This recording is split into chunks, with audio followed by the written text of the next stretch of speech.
Opposition की मुखालफत और इत्तेहादियों की नाराजगी के बावजूद हुकूमत ने आसानी से बजट मंजूर करा लिया, जबकि आइंदा माली साल के वफाकी बजट के लिए अपोजिशन की जानिब से तजवीज़ की गई तमाम तरामीम को भी मुस्तरद कर दिया गया। बजट की मंजूरी के लिए बुलाए गए इजलास में वज़ीर आज़म इमरान खान भी मौजूद थे। इजलास के दौरान अपोजिशन रहनुमा और हुकूमती वज़रा में गर्मा गर्मी हुई। पीपल्स पार्टी के चेयरमैन बिलावल भुट्टो ने वज़ीर आज़म की पॉलिसियों को तनकीद का निशाना बनाया। उनका कहना था कि वज़ीर आज़म नोटिस ना लिया करें, मुल्क का बेड़ा गर्क करने पर माफ़ी मांगें। उन्होंने कहा कि वज़ीर आज़म इमरान खान के लिए दो ऑप्शन हैं, वो गलती का एतराफ़ करें और सबको साथ लेकर चलने का ऐलान करें या फिर इस्तीफ़ा दें और घर जाएँ। बिलावल भुट्टो के इल्ज़ामात पर वज़ीर ख़ारजा शाह महमूद कुरैशी ने कहा कि वज़ीर आज़म नोटिस लेने के लिए ही आए हैं।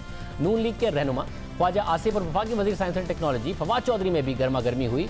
अहम बात यह है कि हुकूमत की इत्तेहादी काफ लीग ने नाराज़गी के बावजूद बजट की मंजूरी में हुकूमत का साथ दिया। हालांकि गुज़िश्ता रात वज़ीर आज़म की जानिब से हुकूमती और इत्तेहादी अरकान असम्बली के एजाज़ में दिए गए अशाइये में काफ लीग और जो मैंगल ग्रुप है उन्होंने शिरकत नहीं की थी। BNP मैंगल ने शिरकत नहीं की थी, मगर उनकी तरफ से कहा गया था हम बजट को वोट दे देंगे और बजट को वोट दिया भी गया। हमारे साथ एहसन इकबाल साहब मौजूद होंगे, सेक्रेटरी जनरल मुस्लिम लीग नून, क्योंकि वज़ीर आज़म की तरफ से कहा गया कल इशाइये से खिताब करते हुए कि रोज़ सुबह खबर मिलती है कि मैं आज जा रहा हूँ, कल जा रहा हूँ, लेकिन मेरे सिवा कोई चॉइस नहीं है। तो ये नून लीग और दूसरी जमातें बयानात जितने भी दें हुकूमत मजबूत नज़र आती है। हमारे साथ एहसन इकबाल साहब मौजूद हैं, सेक्रेटरी जनरल नून लीग।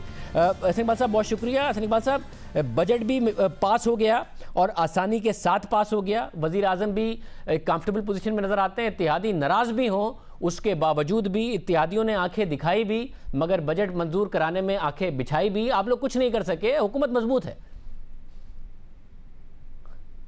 देखिए शाहजेब, सबसे पहली बात तो यह है कि अपोजिशन के पास कुछ देने के लिए नहीं है। हुकूमत के पास तो बहुत से वसाइल हैं जिससे वो इत्तेहादियों को खरीद भी सकते हैं, खुश भी कर सकते हैं।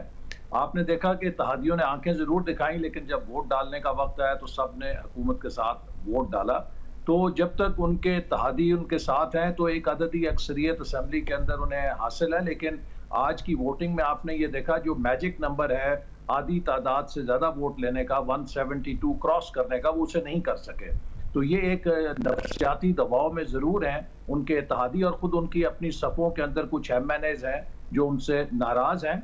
लेकिन जब तक ये इत्तेहादी उनके साथ शामिल रहेंगे वोटिंग के अंदर, यकीनन उनको एक अददी बरतरी रहेगी और अपोजिशन के पास ये ऑप्शन नहीं है कि वो ज़बरदस्ती इत्तेहादियों को तोड़ सके। मतलब ज़ाहिर है इत्तेहादियों को ये भी पता है ना कि अपोजिशन के पास कोई ऑप्शन नहीं है, और वज़ीर आज़म को भी पता है कि अपोजिशन के पास कोई ऑप्शन नहीं है कि इत्तेहादियों को तोड़ें, इसलिए मेरे इत्तेहादियों के पास भी कोई ऑप्शन नहीं है। इसलिए वो बहुत ज़्यादा कॉन्फिडेंट हैं और वो बाकायदा कह रहे हैं कि हमारा कोई मुतबादिल नहीं है, हमारे अलावा कोई चॉइस नहीं है। उन्हें ये सारी बातें पता हैं, ग्राउंड रियलिटीज़ पता है कि अपोजिशन के बस की कोई बात नहीं है कि वो मेरे खिलाफ मेरे इत्तेहादियों को इकट्ठा करके मेरी हुकूमत गिरा सके। उन्हें अच्छे से पता है।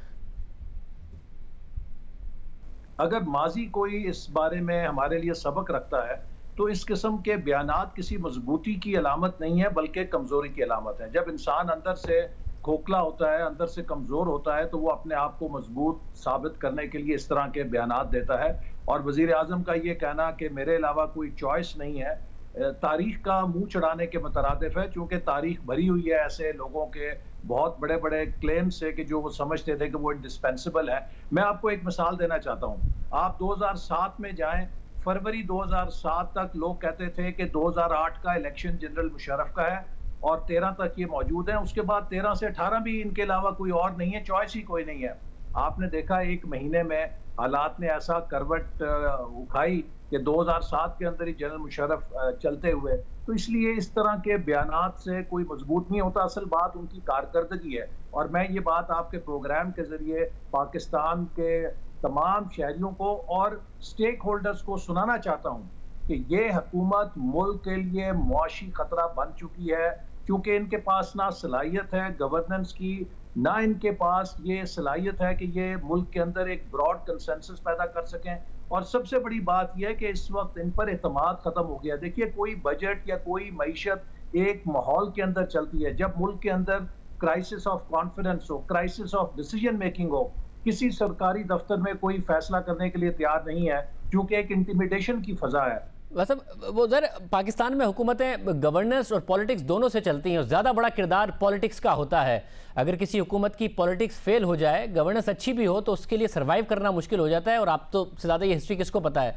क्या ये दुरुस्त नहीं कि वज़ीर आज़म को पता है कि मेरी अगर गवर्नेंस कमज़ोर भी है तो ऑपोजिशन एक ऑल्टरनेट इसलिए नहीं है क्योंकि उनकी पॉलिटिक्स फेल्ड है? शहबाज शरीफ साहब ने जितनी भी कोशिश कर ली, एक पॉलिटिकल ऑल्टरनेटिव नहीं है आप। अगर एक गवर्नेंस का ऑल्टरनेटिव हो भी नून लीग, तो पॉलिटिकल ऑल्टरनेटिव नहीं है। और ये कोई बहुत अच्छी बात नहीं है पाकिस्तान के सिनेरियो में, एक अनफॉर्चुनेट बात है पाकिस्तान की हिस्ट्री को देखते हुए, मगर आपकी सियासत नाकाम है जिसकी वजह से आप एक ऑल्टरनेट नहीं है।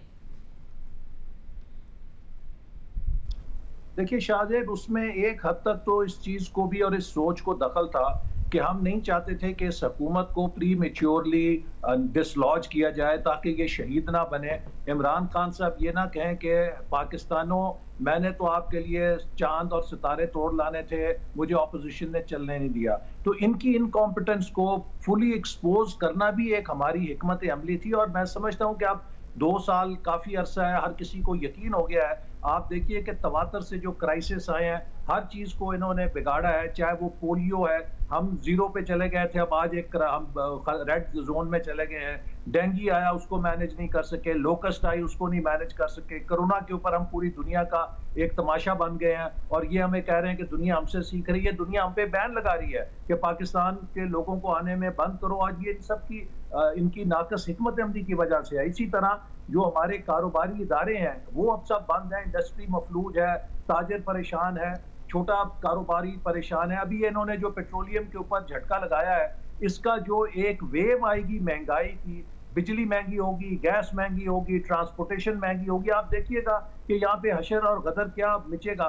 तो अपोजिशन के लिए ये भी जरूरी था कि इनको एक हद तक एक्सपोज किया जाए, ताकि जो ये दावे करके आए थे जी 20 साल से हम तैयारी कर रहे हैं, हमारे पास तो बड़ी ड्रीम टीम है, हमारे तो जी थिंक टैंक बैठे हुए हैं। अगर उन थिंक टैंक्स ने और 18-18 घंटे वजीर आजम साहब के काम करने से ये नतीजा निकला है, तो मैं समझता हूँ वजीर आजम साहब को छुट्टी लेके कि चले जाएं, शायद उससे फिर हालात बेहतर हो जाए। मगर ऐसे मतलब ये एज ए स्ट्रैटेजी तो नहीं किया आपने, एज ए ऑप्शन नहीं है आपके पास कोई? जो आपकी पार्टी की अपनी हालत है, जो दूसरी जमातों की हालत है, अपोजिशन के इत्तेहाद की हालत है, एज एन ऑप्शन तो आपने नहीं किया कि जी हमने इनको काम करने दिया ताकि ये फेल हो और आवाम को हकीकत नजर आए? आपके पास कोई ऑप्शन नहीं था।